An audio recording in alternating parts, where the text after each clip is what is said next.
second half of the double feature that night was Phantasm from 1979.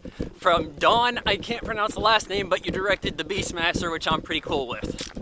So this movie is about these characters I don't remember the names of, but there's a little brother, older brother. The younger brother kind of peeps on people at this graveyard where this chick's taking people to get laid and murders them. And anyhow, he sees freaky stuff going on. Guy running a cemetery is this tall guy who can lift up a coffin by himself. And he's snooping around a bit. He comes up to some girl in his neighborhood, has to see her grandma, who predicts the future or some shit. It's bizarre. And there are moments where there are flashbacks you can't even tell are supposed to be a flashback. So it's very confusing at times. Anyways, he's chilling a bit. His brother's about to make out with some chick, but these little things start chasing him. And he's like, oh no, they're coming after me, you gotta stop them.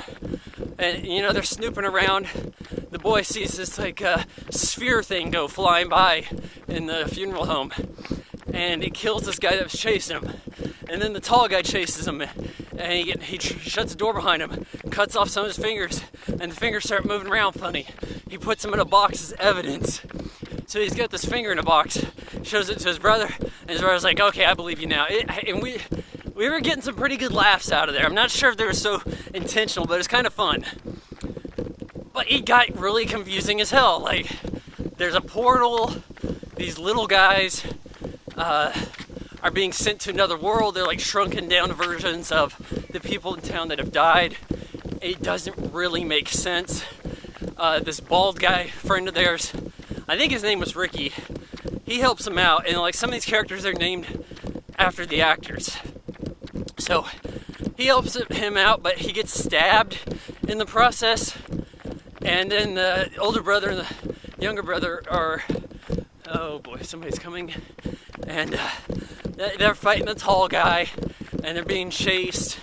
And there's some good explosions and what, but they lead him over to this mine shaft, and he falls in, and they bury it with rocks. Then the kid wakes up, and you get this, oh, it was a dream. I'm the guy who got stabbed just a minute ago, but I'm alive, and don't worry, your brother's dead, but I'm here to take care of you. And then the kid's like, okay, what a relief. And then the little demon suckers get him as like your scare moment at the end, right? More of a WTF if anything else. But I gotta say, it doesn't really add up that way.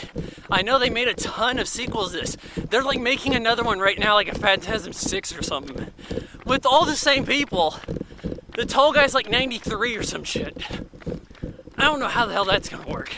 Yeah, I wouldn't mind watching the sequels to this, but I'm saying that it got a bit lazy towards the end, and I'm betting the sequels disregard the ending of the original film. Another thing I'm gonna say, the music here, I think this came out in 79. I think it came out before The Fog. The exact same music. I swear that might have been the reason why this is a double feature. I know we saw this bumper before they started playing about how these would show as double features back in the day. And there are fog elements here. The little boy is returning from this antique place, and there's this fog out. And then the tall man comes and gets people, or the little midgets, whatever. But I swear, John Carpenter, who does his own music, stole from Phantasm, or maybe had some kind of deal worked out where it was like, hey, small movie, a few people sing, we're gonna put it in a bigger studio film, how about that? Phantasm has its up and downs. I think you guys may enjoy it, but I give Phantasm 2 out of 4 stars.